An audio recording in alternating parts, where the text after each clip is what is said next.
En esta tarde con todo el corazón, en el nombre de Jesús. Amén y amén. Quiero llevarles a Juan capítulo 8, después iremos un poquito más adelante. Concretamente quiero leerles el versículo 32. Los niños sí pueden pasar a sus clases, por favor, a las clases de la escuela dominical. Muy bien. Las maestras de escuela dominical me pidieron que ya comencemos a preparar más salones para los niños, porque gracias al Señor tenemos un problema para meter a más niños. Así que después vamos a tener una reunión a ver dónde metemos a tantos chicos. Juan capítulo 8, verso 32 es un versículo que todos ustedes, si se han fijado, lo tienen ya que saber de memoria, porque justamente lo tenemos aquí arriba. Conoceréis la verdad y la verdad os hará libres. ¿Lo decimos juntos? Conoceréis la verdad y la verdad os hará libres. Nos vamos a San Juan, capítulo 18, del versículo 36 en adelante. Juan 18, 36. Respondió Jesús: mi reino no es de este mundo. Si mi reino fuera de este mundo, mis servidores pelearían para que yo no fuera entregado a los judíos. Pero mi reino no es de este mundo.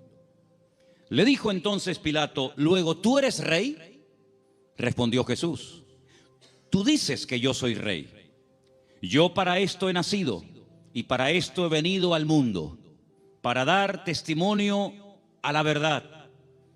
Todo aquel que es de la verdad, oye mi voz. Escuchen la pregunta de Pilato ahora. Le dice Pilato: ¿qué es la verdad? Y cuando hubo dicho esto, salió otra vez a los judíos y les dijo: yo no hallo en él ningún delito. Qué pregunta tan interesante. ¿Qué es la verdad? ¿Dónde puedo encontrarla? Una autoridad romana haciéndole semejante pregunta al Señor Jesucristo. Desde el principio de los tiempos, si ustedes comienzan a leer la Biblia con detenimiento, se van a dar cuenta de que Dios siempre ha querido compartir verdades con el hombre. Dios siempre ha querido bendecir a la humanidad, siempre. Y todo lo que Dios ha ido enseñando y compartiendo y transmitiendo a lo largo de los tiempos es para que el hombre conozca las verdades, los principios de Dios, los principios del reino de Dios, a través de los cuales Dios se da a conocer y Dios se manifiesta y Dios opera en la vida de los seres humanos. Pero toda la verdad de Dios no fue revelada de golpe, sino que podemos decir en cierto sentido que la verdad de Dios, las verdades de Dios, fueron reveladas progresivamente. Adán no tenía todas las verdades, Abraham tampoco las tenía, ni David, sino que fue algo que Dios fue manifestando con el paso del tiempo. Ahora, hay un momento puntual en la historia en el cual Dios, a través de un hombre llamado Moisés, decide dar, permítame la palabra, un gran paquete de verdades para que él a su vez se las transmita al pueblo de Israel.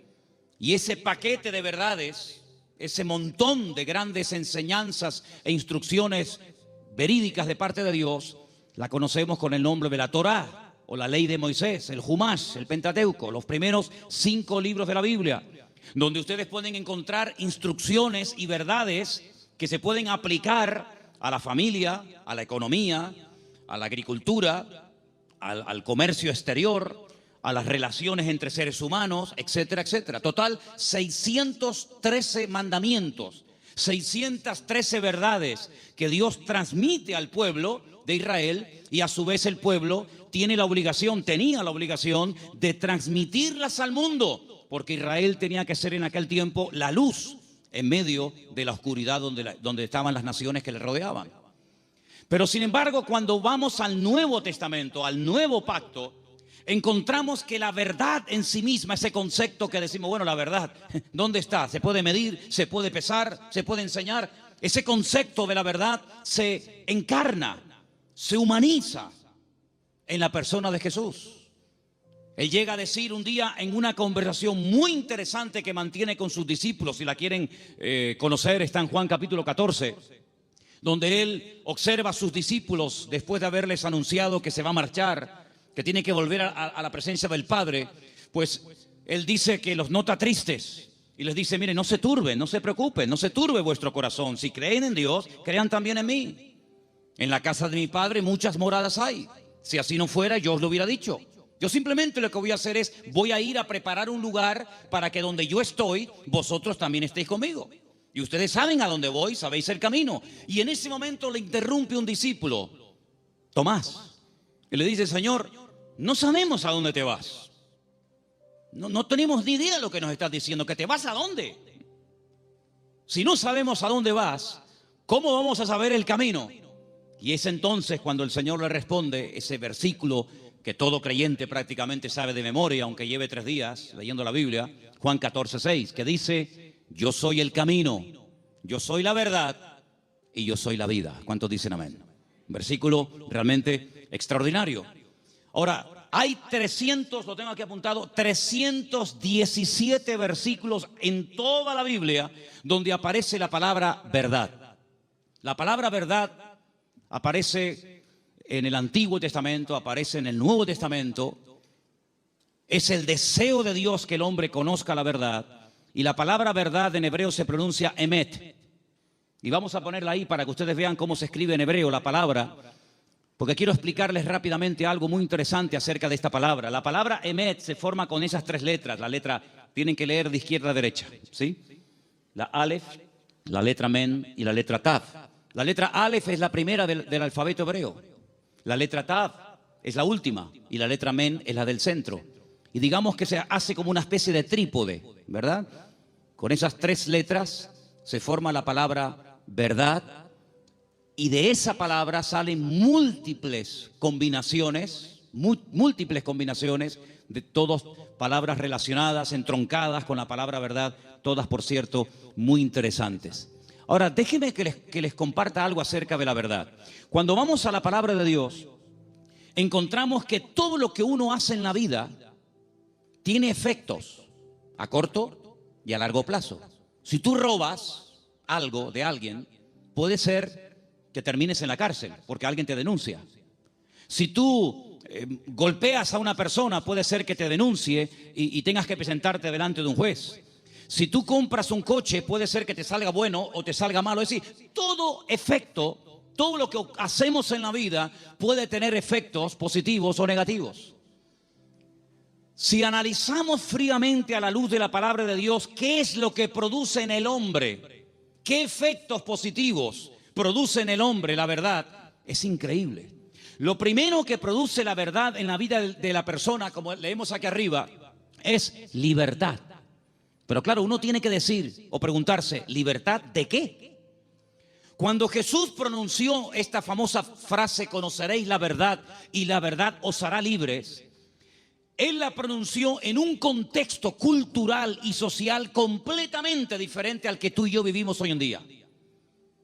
Porque aparentemente no existe esclavitud, pero en aquellos tiempos prácticamente el mundo entero, todo lo que era Europa, Asia y el norte de África, estaba dominado y controlado por un imperio terrible que era el Imperio Romano, donde la población romana, los que tenían la ciudadanía romana, era muy pequeña en relación con los que no tenían ciudadanía romana.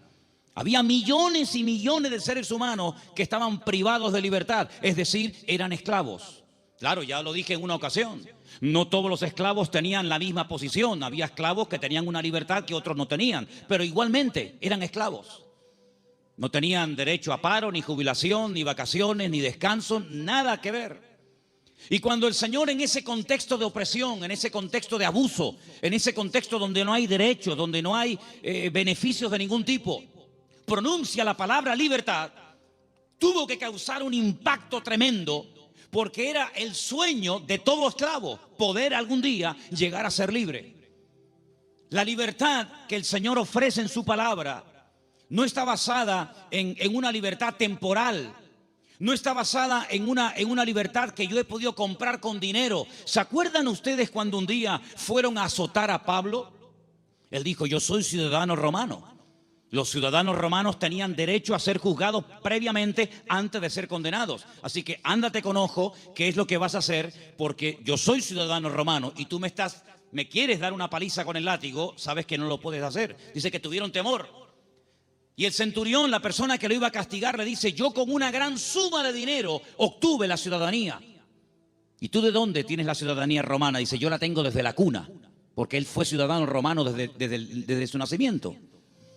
Y es interesante notar cómo en la Biblia hubieron personas que se jugaron la vida y se escaparon de la opresión de sus amos porque querían ser libres. Y tenemos una carta en el Nuevo Testamento, que es la famosa carta de Pablo a Filemón, donde él intercede por la vida de un esclavo llamado Onésimo, cuyo nombre significa útil, pero que fue un inútil durante un tiempo y le robó y le defraudó. Y Pablo intercede delante de su amo para que no lo mate. Y le dice, mira, recuerda que tú me debes algunos favores y estoy convencido que por la madurez que creo que tienes, tú vas a hacer mucho más de lo que te estoy pidiendo. Y si algo te ha robado o si en algo te ha defraudado, ponlo a mi cuenta, dice el apóstol Pablo. Y en cierto sentido es como una metáfora, aunque fue un hecho real, es como una metáfora de lo que ha ocurrido en nuestra vida. Porque la Biblia dice que espiritualmente hablando, todos nosotros durante años de nuestra vida fuimos esclavos de nuestras pasiones y deseos, esclavos de complejos, esclavos de ataduras, esclavos en definitiva del pecado. Creíamos que éramos, y en el fondo éramos unos auténticos esclavos, o vivíamos para una sustancia que nos tenía atrapados y anulada completamente nuestra libertad y nuestro libre albedrío. Hasta que dice la Biblia que a través de la sangre de Jesucristo, que venció al diablo y rompió todas las ataduras en la cruz del Calvario, dice que Él compró nuestra libertad a precio de sangre. Y por eso Pablo, cuando le escribe, por ejemplo, a una iglesia en Galacia, le dice, hermanos, ahora que sois libres, sed maduros y no utilicéis la libertad como ocasión para la carne. Es decir, no paséis de la libertad al libertinaje, sino que la libertad que Dios os ha dado es para poder escoger y para poder discernir y para poder saber lo que os conviene y lo que no os conviene. La libertad viene a raíz de conocer la verdad. No hay libertad si uno no conoce la verdad. No hay peor tragedia en la vida que creer en una mentira creyendo que es una verdad. ¿Cuántas personas se inmolan cada día en el mundo y son capaces de explotarse y morir matando a otros seres humanos porque creen en la gran mentira de que si hacen eso inmediatamente llegarán al paraíso donde lo están esperando no sé cuántas mujeres vírgenes? Son personas sinceramente equivocadas, no son falsos, no son hipócritas, son personas que son capaces de dar la vida, pero por una gran mentira, creyendo que es la gran verdad de todos los tiempos. ¿Cuántas personas se han equivocado de camino, espiritualmente hablando? Como dice el proverbio, hay caminos que al hombre le parecen derechos, pero son caminos de muerte. En otras palabras, no hay libertad hasta que verdaderamente tú conozcas la verdad. Y cuando conoces la verdad, tienes paz, tienes seguridad, no tienes temor de nada ni de nadie. Porque la verdad te hace libre, la verdad te hace dormir tranquilo, la verdad te quita todo temor al hombre, todo temor al día de mañana, todo temor a lo que te hagan o te digan. Porque la libertad gloriosa de los hijos de Dios está basada, está fundamentada en un hecho, y es en la verdad de la palabra de Dios. ¿Cuántos dicen amén? Vamos a leer un salmo. Salmo 86, versículo 11. Escuchémoslo.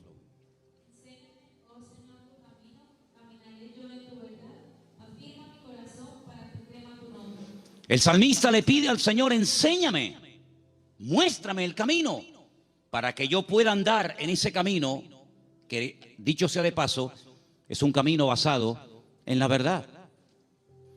Hermanos, hay creyentes que han sido víctimas de falsas doctrinas. Hay creyentes que han estado tal vez en otras partes, en otras congregaciones, donde no han conocido totalmente la verdad y los efectos de la verdad en su vida. Una vez visitando un grupo de iglesias en la península, cuando terminé de predicar, el pastor que me había invitado me pidió si por favor podía decirle a los hermanos de la iglesia, los que quisieran, que pasaran adelante para que orara por ellos. Yo le dije, bueno, si usted quiere que yo haga eso, está bien, que pasen adelante lo que quieran, que en esta noche oremos por ellos. Cuando me acercaba a la gente que había pasado al frente, yo les preguntaba en baja voz al oído, ¿hay algún motivo, hay alguna cosa por la cual quiere que yo ore por usted? Y me decía, por ejemplo, la primera persona, sí, hermano, quiero que ore por mí porque estoy bajo maldición. Bueno, cuando iba al segundo, me decía más o menos lo mismo. Cuando llegué al tercero y me dijo más o menos lo mismo, digo, un momento. Me volví a subir al púlpito y volví a predicar otra vez. Digo, ustedes son víctimas, ustedes han sido víctimas de una mala enseñanza. Ustedes no están viviendo como creyentes. La Biblia dice, si alguno dice que cree en Él, debe andar, debe comportarse, debe vivir como Él anduvo. En otras palabras, ustedes tienen el nombre de creyentes, de hijos de Dios, pero están viviendo como esclavos. Y el Señor Jesucristo vino a este mundo para deshacer las obras del diablo. Y ustedes no entienden que el Señor Jesucristo, cuando fue clavado en la cruz, cargó, según dice la palabra de Dios, todas y cada una de las posibles maldiciones, y Él se hizo maldición para que nosotros heredásemos bendición.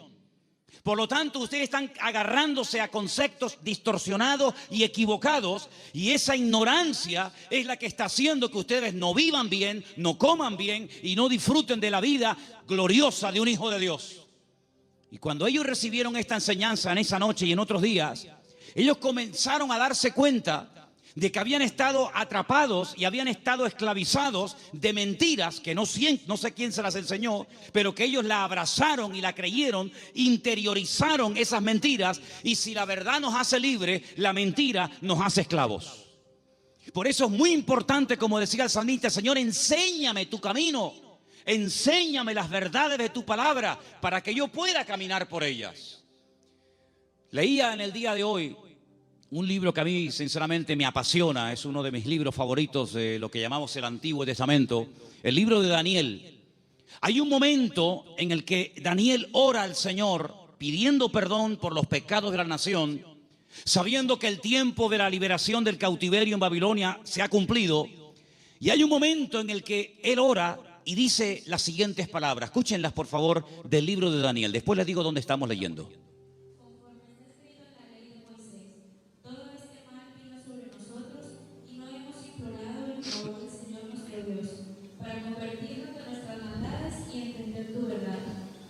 Daniel le dice al pueblo, la razón por la que nuestro templo fue destruido, la razón por la que miles de personas perdieron la vida y la ciudad está totalmente convertida en un montón de escombros, es porque no creímos, ni practicamos, ni vivimos según las verdades de Dios. De todos los profetas que había en aquel momento en Jerusalén profetizando, solamente había uno que decía la verdad. Todos los demás le decían a la gente lo que la gente quería oír. Había momentos en los que los profetas llegaban y decían, no tengan ningún temor, la ciudad de Jerusalén es indestructible, es la ciudad del gran rey, donde Él ha depositado y puesto su gloria y su presencia. Por lo tanto, ¿qué nación va a ser capaz de venir a Jerusalén y destruirla y quemar la casa de Dios? Olvídense de eso. Lo que Jeremías os predica es falso, es mentira. La ciudad de Jerusalén nunca va a ser tomada ni destruida por el rey Nabucodonosor. Sin embargo, el profeta Jeremías le decía, la ciudad de Jerusalén sería indestructible y el templo sería inviolable siempre y cuando viviéramos en santidad y viviéramos en orden. Pero no lo estamos haciendo. La ciudad se ha llenado de idolatría. El pueblo se ha corrompido, hay inmoralidad, hay desorden, es un caos, es un desorden espiritualmente hablando. Y eso es lo que le está permitiendo al enemigo tomar posesión de nuestra tierra. No crean ustedes, durante 40 años estuvo Jeremías predicando esto. Lo metieron en la cárcel, lo torturaron, quisieron matarlo en varias ocasiones. Incluso él llegó un momento en el que dijo: no voy a predicar más, no voy a hablar más, no sirve de nada. Diga lo que diga, no hacen caso. Pero sin embargo el Señor siempre decía: Jeremías, habla y no calles, habla y no calles, que nunca diga el pueblo que no hubo voz de Dios en medio de Jerusalén. Él les decía: arrepiéntanse, conviértanse al Señor, corrijan sus malos caminos, vuelvan a la senda antigua. Y si no lo quieren hacer, hermanos, les daba el plan B: ríndanse al enemigo. Claro, decirles que se rindieran al enemigo, pero este hombre es un traidor. Este hombre lo que se ha pasado es al enemigo y lo que quiere es que le abramos las puertas de la ciudad al enemigo. Pero Jeremías le decía: es que hay dos opciones, queridos. O se arrepienten y piden perdón al Señor y Dios cambia la ciudad, pero como no lo vais a hacer, la ciudad va a ser tomada. Entonces, antes de perder la vida y pelear por una batalla que ya está perdida de antemano, ríndanse, acepten la evidencia y el Señor les perdonará la vida. Hermanos, ni una cosa ni otra. La ciudad fue destruida, todos lo sabéis. El templo fue quemado, los tesoros del templo fueron llevados a Babilonia. Miles de personas fueron deportadas, entre ellos, uno de ellos era Daniel. Y cuando pasan los años, él le dice al pueblo: hermanos, ¿no os dais cuenta que por no haber creído y practicado la verdad nos ha pasado lo que nos ha pasado? Hermanos queridos, creer en mentiras, interiorizar mentiras, practicar mentiras, tiene consecuencias a corto y a largo plazo, todas y cada una de ellas destructivas. Si tú crees que eres un inútil, tú vas a vivir creyéndote que tú eres un inútil. ¿Quién te lo dijo? ¿Tu marido? ¿Papá? ¿El profesor? Y tú te has creído esa gran mentira, porque Dios no ha creado seres inútiles. Dios ha creado al hombre a su imagen y semejanza. Es el hombre el que se deteriora, el que se autodestruye a sí mismo. Pero Dios creó al hombre como la corona de la creación. Dios delegó en el hombre responsabilidades que no delegó en animales. Y Dios creó el mundo para el hombre, no el hombre para el mundo. Pero lamentablemente el hombre prefiere creer en mentiras en vez de creer en verdades, y por eso muchas veces es un auténtico esclavo de su ignorancia, de sus errores y de sus mentiras. Pero la libertad gloriosa de los hijos de Dios viene única y exclusivamente cuando experimentamos la verdad en nuestras vidas. He preparado una pequeña selección de versículos. Vamos a leerlos, por favor. Algunos de ellos están en Proverbios. El anterior les dije que estaba en Daniel 9:13. Pero quiero que leamos esta pequeña selección de versículos donde vais a notar que en cada uno de ellos aparece la palabra verdad. Prestemos atención. Proverbios 3, versículo 3. Aparten de ti la misericordia y la verdad. Átalas a tu cuello, escríbelas en la tabla de tu corazón. David le daba tanta importancia a la verdad en la vida de su hijo Salomón que le dijo: nunca te apartes de la verdad. Si tienes que amarrarla de una forma metafórica en tu cuello, hazlo. Pero que la verdad sea el fundamento de tu vida, de tu existencia. Proverbios 16:6. Con misericordia y verdad se corrige el pecado, y con el temor de Dios los hombres se apartan del mal. Con misericordia y con verdad. No solamente con misericordia, sino también hay que decir: mira, esto te ha pasado por esto, por esto, por esto. Y como yo les dije al principio, prefiero que la gente se ofenda y se sienta aludida por oír verdades que endulzarles los oídos con adulaciones y con mentiras que al fin y al cabo lo que te van a perjudicar sin lugar a dudas. Por lo tanto, si hay algo en nuestra vida que tiene que ser corregido, no va a ser corregido con adulaciones. No pasa nada, no te preocupes. No, es que le acabo de pegar una paliza a mi mujer. No pasa nada, seguramente se lo merecía. ¿Cómo? ¿Pues qué dices? No, es que acabo de robar en la tienda. Bueno, seguramente no tenías para comer y claro, lógicamente tenías que robar. No. Las iglesias, por lo menos esta, no se abrió en su día para decirle a la gente lo que en el fondo le gustaría oír. Esta iglesia se abrió y se mantendrá abierta hasta que Dios quiera para predicar verdades, aunque duelan, aunque sean contrarias a lo que dice el mundo. Pero la verdad te hará libre, y lo que queremos es que la gente que venga aquí sean libres de sus ataduras, de sus complejos y de cualquier otra historia que les esté haciendo daño. Por lo tanto, la verdad es la que va a corregir nuestra vida. Ahora, si tú buscas la verdad, dijo Séneca, corres el riesgo de encontrarla. Si buscas la verdad, puede ser que la encuentres y tendrás que hacer un ajuste entre tu creencia, entre tu doctrina, tu opinión personal y la verdad revelada de Dios. ¿Estás dispuesto a adaptarte a la verdad de Dios? Sigamos. Proverbios 28:20. El hombre de verdad tendrá muchas bendiciones, mas el que se apresura a enriquecerse no será sin culpa. Ese versículo es buenísimo. ¿Lo oíste? El hombre de verdad tendrá muchas, ¿qué? Bendiciones. ¿Quieres ser un hombre bendecido? ¿Cuántos quieren ser un hombre bendecido? Pues tienes que creer, interiorizar y practicar muchas verdades.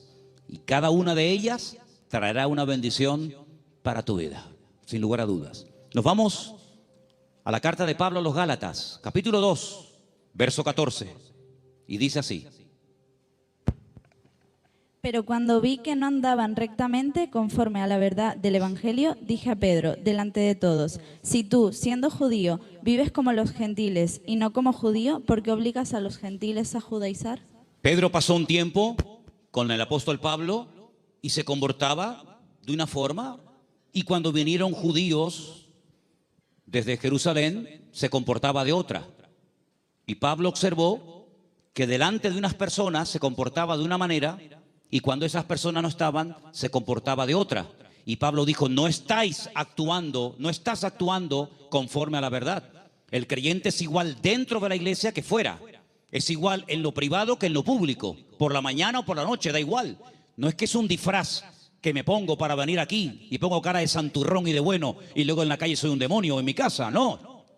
Pablo dijo, no andáis rectamente conforme a la verdad. Y lo corrigió, porque acabamos de leer que el pecado, lo deficiente, lo incorrecto, ¿cómo se corrige? Con misericordia, pero también con verdad. Seguimos en Gálatas, capítulo 3, verso 1, y dice: Oh Gálatas insensatos, ¿quién os fascinó para no obedecer a la verdad? A vosotros ante cuyos ojos Jesucristo fue ya presentado claramente entre vosotros como crucificado. Hay un momento en el que entran en la congregación personas que comienzan a enseñar cosas diferentes a las que aprendieron a través del apóstol Pablo, fundador de la iglesia.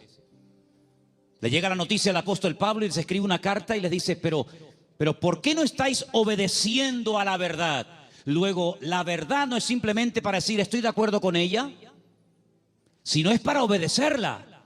Es decir, por eso dije antes, no me diga amén y después hace otra cosa, porque el daño se lo va a hacer usted. A mí no me va a producir ningún daño el que usted diga a una cosa que yo predico amén y que luego no la practique. A mí no me va a perjudicar lo más mínimo. Pero cuando usted le manda al cerebro una orden, cuando el cerebro con su boca oye una cosa, usted con su boca dice una cosa, pero luego hace otra, está demostrado científicamente, créame esto, hermano.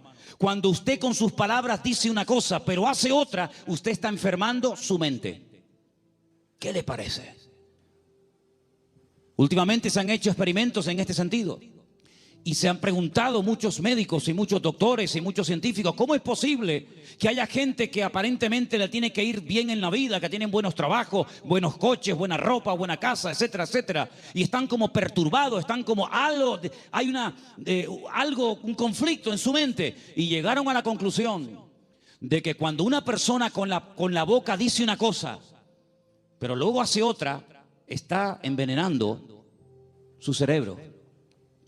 Así que mejor es estar con la boca cerrada que decir estoy de acuerdo, amén, voy a hacer esto, y luego estás haciendo todo lo contrario, te estás perjudicando. Así es que el apóstol Pablo dice, ¿por qué no estáis obedeciendo a la verdad? Porque la verdad no es para que digáis, ay, qué bonita. La verdad es para obedecerla. Y cuando se interioriza y se obedece a la verdad, automáticamente trae el fruto de paz, de seguridad, de libertad, etcétera, etcétera. Vamos a 2 de Timoteo 2:15. Otro texto, por cierto, muy interesante, que dice así. Procura con diligencia presentarte a Dios aprobado, como obrero que no tiene de qué avergonzarse, que usa bien la palabra de verdad. Que usa bien. Hay gente que conoce la palabra, pero la tergiversan, la manipulan. Quitan parte del versículo o añaden cosas que no dice la Escritura. Y te dice, oye, ¿cómo saben esta gente la palabra? ¿Cómo la conocen? No, la manipulan. Y uno de los peores pecados que podemos hacer es amañar, manipular la Escritura para enseñar medias verdades. Yo dije en una ocasión, y lo vuelvo a repetir hoy, que cuando en la vida de un creyente viene una enseñanza, un mensaje que está basado en mentiras, automáticamente la persona, por la experiencia, por el discernimiento espiritual o por el conocimiento, aunque sea mínimo, de la Escritura, automáticamente lo descarta, porque dice, eso no es verdad, eso es mentira. Si una persona viene y te da un mensaje basado puramente en la verdad, todo es verdad desde el principio hasta el final, no hay ningún problema, no hay que cuestionar nada, porque reconoces que es la verdad. El problema está cuando se mezclan verdades con mentiras. Y hay que tener mucho discernimiento espiritual, mucha experiencia y mucho conocimiento de la palabra para saber dónde cortar, dónde separar la verdad de la mentira. Hermanos, el Señor Jesucristo dijo una vez a los discípulos y por lo tanto a todos y a cada uno de nosotros en el día de hoy: os conviene que yo me vaya, porque si yo no me fuese, el Consolador no vendría. Pero si yo me voy, yo le rogaré a mi Padre para que os envíe el Consolador para que esté con vosotros para siempre. Es decir, que lo que ustedes pueden entender que es una desgracia y una tragedia, va a ser un beneficio para vosotros. Porque si yo no me voy, ninguno de vosotros podría tener el espíritu que yo he tenido durante estos años de mi vida. Pero yo lo enviaré, yo le rogaré al Padre para que os envíe al Consolador y esté con vosotros para siempre. Y dice, Él tomará de lo mío y Él os lo hará saber. Número 2, Él os recordará todas las cosas que yo os he enseñado. Número 3, Él convencerá al mundo de pecado, de justicia y de juicio. Y dice algo muy interesante y lo he dejado para el final. Y Él os guiará a toda la verdad. ¿Cuántos dicen amén? La verdad no es una lotería que unos la descubrieron y otros tantos nunca supieron cuál era. La verdad tiene nombre y se humanó y se encarnó en la figura de nuestro Señor Jesucristo. Por eso Él declaró categóricamente: yo soy el camino, la verdad y la vida. Pero el versículo no termina ahí. El versículo añade la siguiente frase: y nadie va a ir al Padre sino solamente a través de mí. ¿Cuántos dicen amén? Jesús no es una verdad. Bueno, hubieron muchas verdades y Jesús vino a enseñar otra gran verdad. No, Jesús es la verdad, con mayúscula y subrayado. No hay 1000 verdades y cada uno escoge la suya. No, Señor.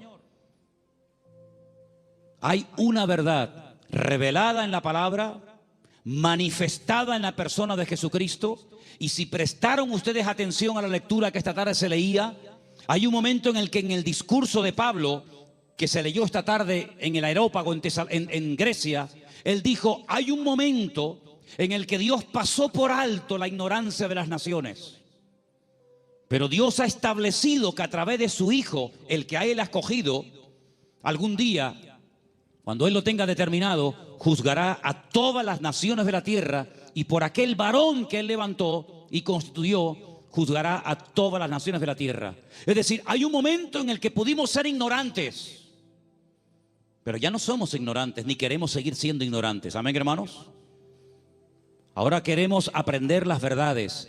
Y puede ser que cuando descubramos ciertas y determinadas verdades, nos demos cuenta, como a mí me pasó, que los hombres me engañaron. Porque los hombres me enseñaron cosas que no eran verdades, pero me las enseñaron como si fueran verdades. Y yo las creí. Y por eso no podía vivir una vida de libertad, de paz, de victoria, de bendición. Porque la mentira, la ignorancia, no es la respuesta. La respuesta y lo que Dios quiere para la vida de todos y cada uno de nosotros es que conozcamos la verdad. Y la verdad se puede conocer y experimentar y vivir, y es la persona de Jesucristo. ¿Cuántos dicen amén? Quiero que leamos un versículo más. Isaías 26:2. Porque ahí la palabra verdad, emet, aparece en plural. Y me llamó mucho la atención. Y quiero que escuchen este texto, por favor. Isaías 26:2.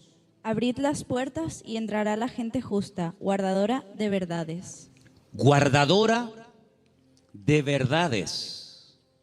Isaías 26:2. Emet es verdad, emunim es verdades. Hay una gran verdad que Dios reveló a través de Jesús, y es que el hombre es pecador. Por más que intente, no puede tener comunión con un Dios santo. Pero Dios envió a su Hijo unigénito al mundo para que todo aquel que crea en Él no se pierda, mas tenga vida eterna. Esa es la gran verdad. Que hay un Salvador, que se puede restaurar la relación del hombre con Dios, que el hombre puede salvarse de la condenación, que el hombre puede volver a tener comunión con su Creador y su Diseñador. Esa es la gran verdad. Pero luego, en torno a esa gran verdad giran muchas verdades. Y en los próximos domingos voy a compartir con vosotros varias de esas verdades en plural. Hoy quiero terminar este mensaje acerca de la verdad con 3 verdades. La primera, la que hemos mencionado recién, Juan 14:6. Yo soy el camino, la verdad y la vida. Nadie viene al Padre sino solamente a través de mí.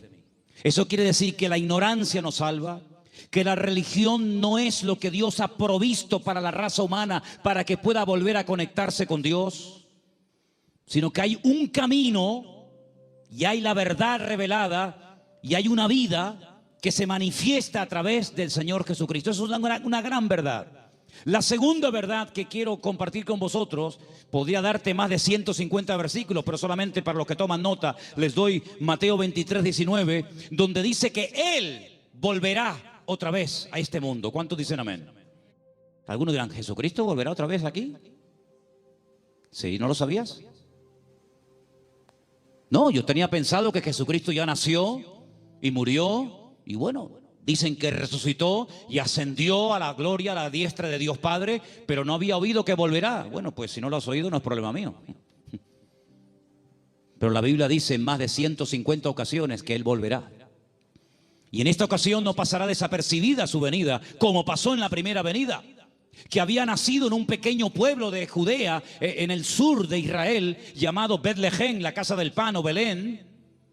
Y en ese pueblo hay una montaña que se puede visitar hoy en día, donde había uno, porque tenía muchos, uno de los muchos palacios del rey Herodes, y el rey Herodes ni siquiera se había dado cuenta de que esa noche había nacido el Mesías al lado de su casa.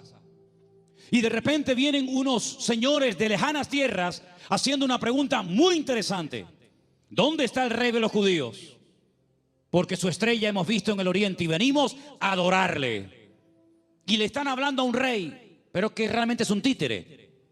No es el verdadero rey, no es de la línea genealógica de la casa de David, de la tribu de Judá. Es un rey que han puesto los romanos. Es un muñeco de quita y pon. Y por eso ellos se atreven a preguntarle al rey, entre comillas, de los judíos, ¿dónde está el rey de los judíos? Porque venimos a adorarle. Y ustedes ven que esos hombres, me da igual si eran 3, 20 o 40, no se postraron ante Herodes y lo adoraron y le abrieron sus tesoros, porque ellos sabían que ese no era. Y Herodes no lo sabía. Y tiene que mandar a llamar a los escribas y fariseos, los que estudiaban la escritura y hacían las copias de la escritura, para preguntarle, oye, ¿qué dice la Biblia acerca del Mesías? ¿Dónde tiene que nacer? Ya en aquel tiempo ya se había escrito dónde había que nacer. Si se lo hubieran preguntado no sé, por ejemplo, a Abraham o a cualquier otro personaje, no te hubiera dado respuesta. Pero en aquel momento ya estaba escrito en el libro del profeta Miqueas que Jesús, que el Mesías, Yeshua, tenía que nacer en Belén de Judea. Eso es una gran verdad. Pero una gran verdad también es que Él mismo dijo, me voy, pero volveré otra vez. Y la Biblia dice que tenemos que estar velando y orando porque no sabemos ni el día ni la hora, pero que volverá, volverá. Y cuando vuelva, todo ojo le verá, toda rodilla se doblará y todo el mundo se pondrá de rodilla y confesará que Él es el Señor para gloria de Dios Padre. Y no será algo que dice, bueno, ¿habrá venido? ¿No habrá venido? ¿Dónde está? Hermanos, será algo que va a tener un impacto a nivel mundial. Probablemente para algunos esto les suene a chino, esto les suene a algo como ciencia ficción, pero esto no es un cuento ni un mito, esto es palabra de Dios. Jesucristo viene y viene muy pronto. ¿Cuántos dicen amén? Y esa es una de las grandes verdades que no tenemos que olvidar. Y hermanos, estamos más cerca que nunca de la venida del Señor. Y hay cientos de señales y cientos de información, de datos que nos indican cuánto tiempo falta para venir. Y uno que se menciona muy poco, prácticamente nadie lo menciona, pero yo quiero mencionarlo esta tarde, es que dice el Señor que antes de que Él venga, vendría un tiempo de prueba a todas las naciones de la tierra. Pero también dice la promesa: pero si ustedes guardan mi palabra y no niegan mi nombre, yo les guardaré de la hora de prueba que ha de venir sobre todos los habitantes de la tierra. Y estamos viendo naciones tremendamente ricas que están en la más absoluta miseria. Y estamos viendo naciones que dicen: ¿cómo es posible que esto pueda ocurrir en tal lugar y en este momento? Hermanos, la hora de la prueba ha venido y ha comenzado. No habrá ni una sola nación de la tierra que no vaya a ser sacudida antes del retorno de nuestro Señor Jesucristo. Algunos miran a Estados Unidos como si fuera el paraíso terrenal. Antes de ayer me llamó un hermano de Estados Unidos, el hermano Adán. ¿Está ahora ahí? ¿Nos está viendo Adán? Ahora no. El hermano Adán es un hermano del Salvador que vive en California. Y de vez en cuando me llama y hablamos y me dice: si por casualidad gana el señor Trump en Estados Unidos, él ha dicho que no solamente tiene intención de echar a patadas a todos los latinos de Estados Unidos, sino a los hijos nacidos en territorio americano de padres latinos. Ahora resulta que se jugaron la vida muchos hermanos y personas veían a Estados Unidos como decir: no, vámonos para allá y mira tú por dónde, que a lo mejor, no lo sé, dentro de un año a todos los latinos los meten en un barco y los echan cada uno a su tierra. Y entonces yo le diré a más de uno: te lo dije, la salvación no se llama USA, la salvación se llama Jesucristo. Me escriben todos los días de Venezuela, todos los días me mandan correos pidiéndome ayuda, pidiéndome auxilio, que quieren salir por la frontera de Colombia, que quieren salir por no sé qué sitio. Y yo a todos les digo lo mismo. Digo: hermanos, en Venezuela hay iglesias de miles y miles de miembros que no hay en España. En Venezuela hay millones de creyentes, cosa que en España no hay. Es mucho más fácil que un venezolano se convierta que un español en España se convierta. Ustedes han experimentado avivamientos tremendos. Mi padre fue torero y toreó en el Nuevo Circo de Caracas. Hoy en día la plaza del Nuevo Circo en Caracas es una iglesia evangélica.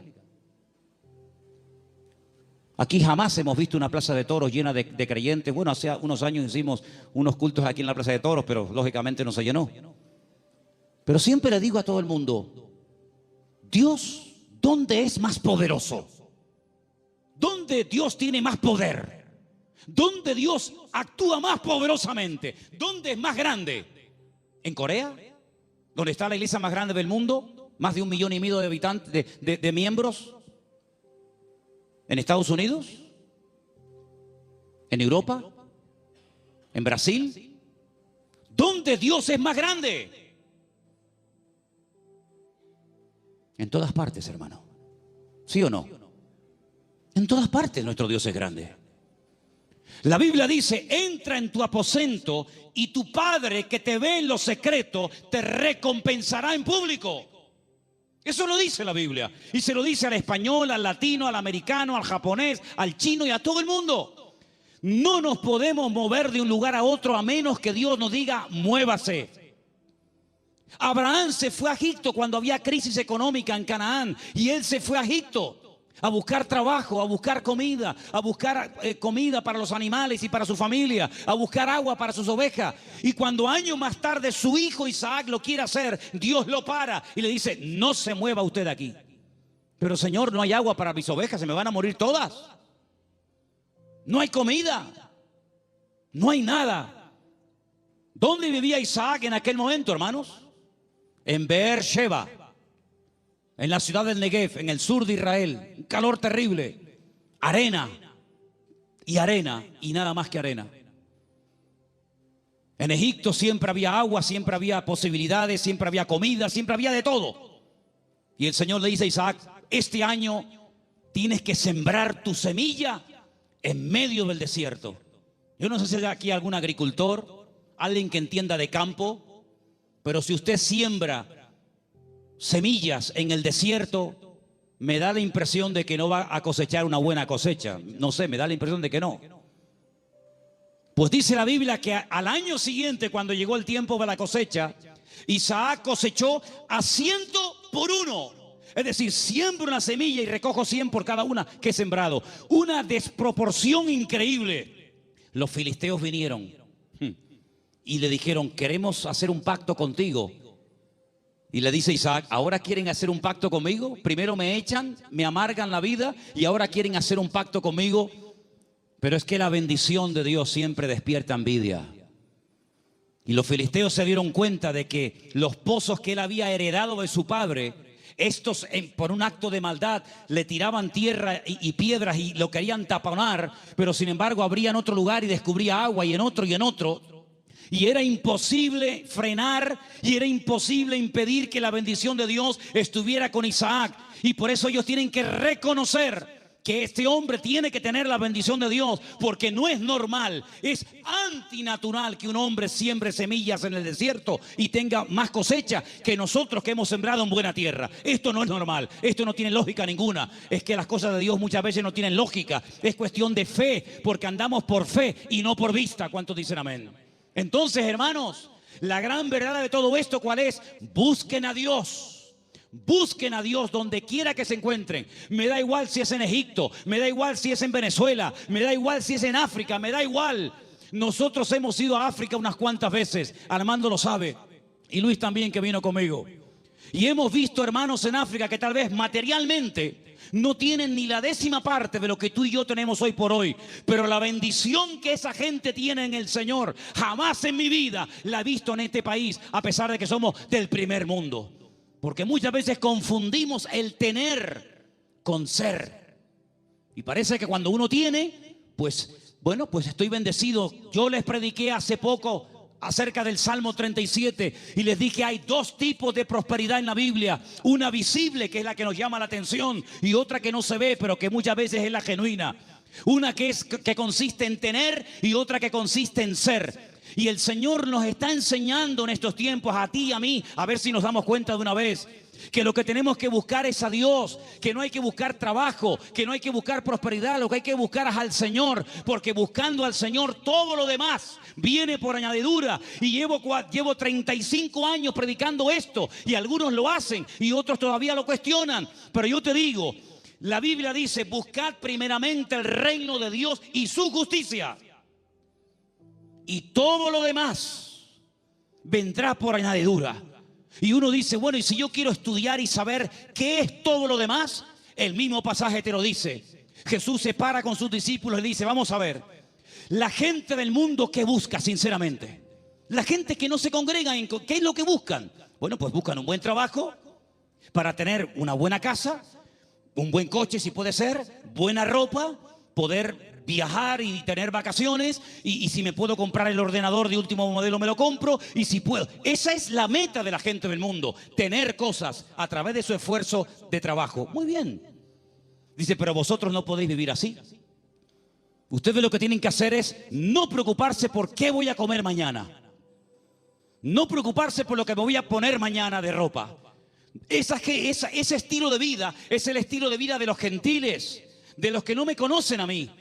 ¿Es que acaso ustedes no se dan cuenta que los pájaros no siembran ni guardan en graneros y vuestro Padre Celestial los alimenta? ¿No os habéis dado cuenta de eso? Todo lo que Dios pone a nuestro alrededor es una enseñanza objetiva. Si no lo ves a Dios en el amanecer, lo ves en el atardecer. Si no en la luna llena o en la luna menguante, o lo ves en el canto del pájaro, en la ola, o en todas partes puedes ver a Dios si lo quieres ver. Si no lo quieres ver, no lo vas a ver medio centímetro de tu cuerpo.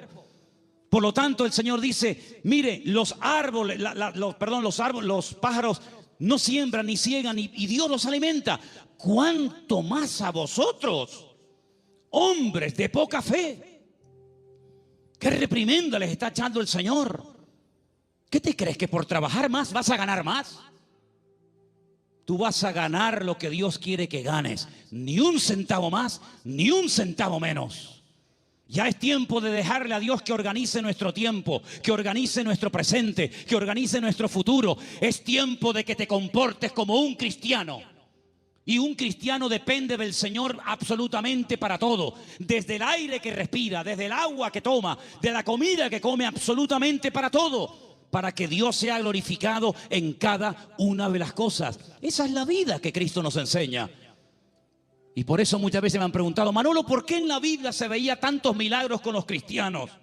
Y hoy en día apenas se ven milagros. Digo, claro, es lógico, hermano. ¿Cómo eran los cristianos del siglo I? Abnegados. Lo primero era la obra de Dios. Dice el libro de los Hechos. Yo no lo he escrito, por eso tengo toda la libertad del mundo para decir esto. Porque si yo lo hubiera escrito, parece que como que estoy defendiendo mis argumentos. Y yo estoy aquí arriba esta tarde defendiendo los argumentos de la palabra de Dios, no los míos. Y dice la Biblia que en la iglesia primitiva no había necesitados. No había hermanos con necesidad económica, ni uno. ¿Y qué hacían? ¿Qué hacían? ¿Cómo se lo montaba esa gente? Dice que los que tenían propiedades las vendían, lo ponían el precio de lo vendido a los pies de los apóstoles y se repartía a todos según la necesidad que hubiera. Yo nunca he visto eso.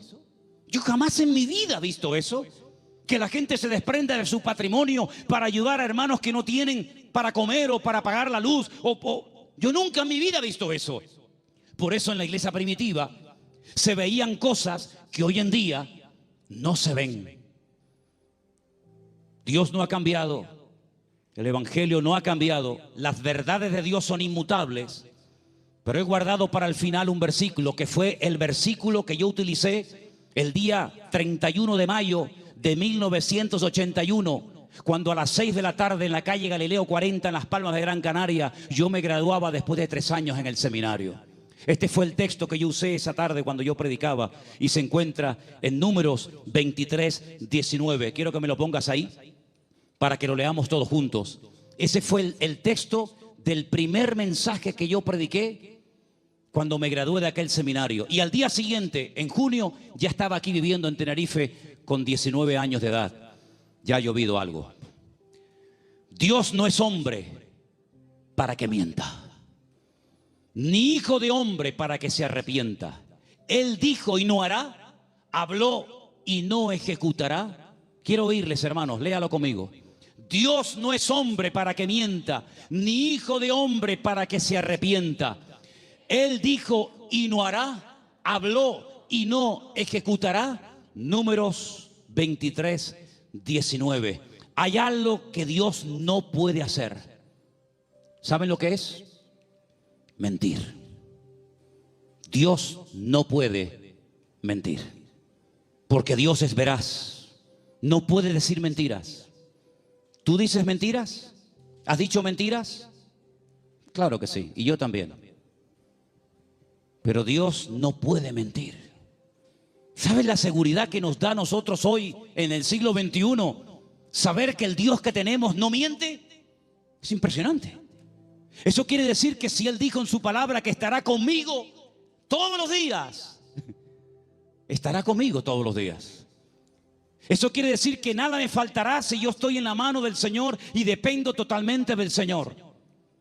Eso quiere decir que cuando yo oro, Él me oye. Y si me oye, sabemos que tenemos las peticiones que le hayamos hecho. Eso quiere decir que cada noche cuando me voy a dormir a mi casa, el Señor manda ángeles para que protejan mis sueños y me protejan de todo peligro y de todo mal. Eso quiere decir que si yo me enfermo, Él me sanará, porque el Señor es mi sanador. En otras palabras, más de 8,000 y pico de promesas en la Biblia. No son cuentos, no son engaños, no son caramelos que te lo ponen en la boca y cuando lo quieres probar te lo quitan. Eso quiere decir que el que busca halla. Es verdad eso, hermanos. El que llama se le abrirá y el que pide recibe. Eso quiere decir que puedes ser libre de la droga, del alcohol, del sexo, de la lujuria, de la pornografía, de los complejos, de las enfermedades mentales, psicológicas y de todo lo que te puedas imaginar. ¿Por qué? Porque el Señor dice, conoceréis la verdad y la verdad os hará libres. Si Dios no miente, eso quiere decir que esta noche Él está aquí entre nosotros. ¿Sí o no? Si Dios no miente, eso quiere decir que cuando a mí me metan en la caja, pasaré directamente a estar en la presencia de mi Señor. Si el Señor no miente, cosa que creo que no miente, quiere decir de que nunca jamás seremos cola, sino siempre seremos cabeza. Y podremos ir de victoria en victoria y de gloria en gloria y de triunfo en triunfo y de bendición en bendición, porque es lo que Dios dice en su palabra y lo que Él promete se cumple. ¿Cuántos dicen amén? Hoy en día, ¿quién no ha comentado en algún momento? Los políticos, por favor, todos dicen mentiras. Hace años no se hablaba así. Hace años los programas más vistos en televisión, ¿cuáles eran? Las tertulias que tenían que ver con algo de política. Ya mucha gente hoy en día está diciendo, ya no voy a votar, yo no voy a votar. Y el otro lo dice, y el otro, y el otro. ¿Y para qué? Porque la gente sabe que se han acostumbrado a mentir. Y vivimos en un mundo rodeado de grandes mentiras. Pero sin embargo nosotros tenemos un privilegio, y es que hemos conocido la verdad. Y por eso la verdad nos hace libres. ¿Cuántos dicen amén? Aproveche esa libertad. ¿Para qué? Para servir a Dios. Los años que te quedan de vida, el tiempo que te queda de vida, móntatelo de tal manera que te vas desprendiendo de muchas cosas y tener cada día más tiempo para descubrir las verdades que están reveladas en la palabra de Dios. Hoy hemos visto 3 verdades: que Él es el camino, la verdad y la vida, que Él volverá y que Dios no miente. El próximo domingo volveremos a ver más verdades de la palabra de Dios. Y cuanto más verdades vayan entrando en nuestra mente, cuanto más verdades vayamos asimilando en nuestra conducta, en nuestro vocabulario, más mentiras van a ir saliendo, y más libres, y más prósperos, y más bendecidos seremos. Porque quiero solamente recordarles el versículo que se leía esta tarde, que el hombre bendecido es el hombre que cree, obedece y vive en la verdad de Dios. ¿Cuántos dicen amén? Cierra tus ojos ahí donde estás. Pídele al Señor que te revele sus verdades.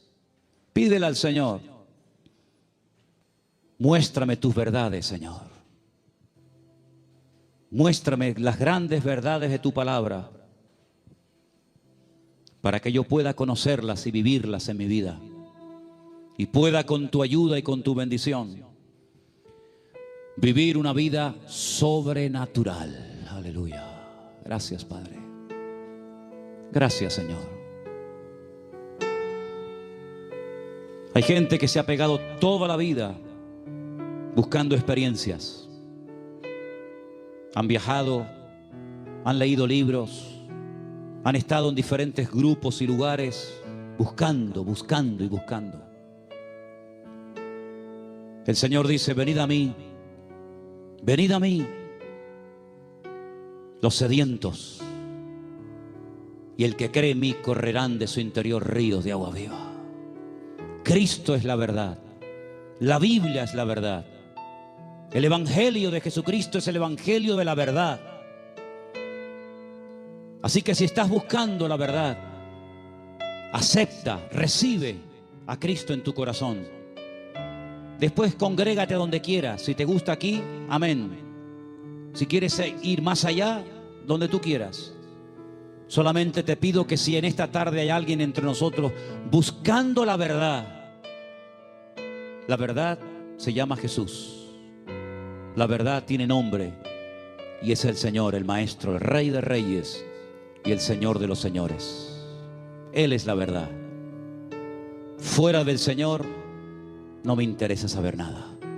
Señor, en esta noche te damos gracias porque la verdad se puede conocer, la verdad se puede experimentar, y la libertad viene como resultado de haber conocido la verdad de Cristo Jesús. Señor, yo te pido que en nuestra vida solamente haya verdades. La verdad deshace, la verdad pudre el yugo de la mentira, de la esclavitud, de la ignorancia. Y te pedimos en esta noche, Señor, que tú como Rey de Reyes y Señor de los Señores, me muestres cada día las verdades de tu bendita palabra. Ayúdanos, Señor, a caminar en verdad. Ayúdanos, Señor, a desprendernos de mentiras, de tradiciones, de costumbres, de ideas y de opiniones que no tienen nada que ver con la verdad de Dios. Estamos dispuestos a ser tratados. Estamos dispuestos, como decía el salmista, enséñame tu verdad para practicarla y vivirla. Señor, en el nombre de Jesús, aclara los pensamientos confusos, la mente perturbada. Saca a la luz tu palabra para que podamos verdaderamente caminar en la libertad gloriosa de los hijos de Dios. Aleluya. Bendito sea tu nombre, mi Dios. Ahí donde estás sentado, ora al Señor. Ora al Señor para que Él te muestre su verdad. Decía un hombre en una ocasión: cuando me muestran una verdad, yo me alegro. Pero me alegro mucho más cuando yo descubro esa verdad. Y eso es lo que yo quiero que tú le pidas al Señor. Señor, estoy dispuesto a oír, a aprender y a recibir de otras personas. Pero Señor, quiero yo mismo descubrir y experimentar las verdades. Ayúdanos, Señor. Te lo pedimos en esta noche con todo el corazón, verdaderamente, en el nombre de tu amado Hijo Jesús, mi Señor. Muéstranos la verdad cada día.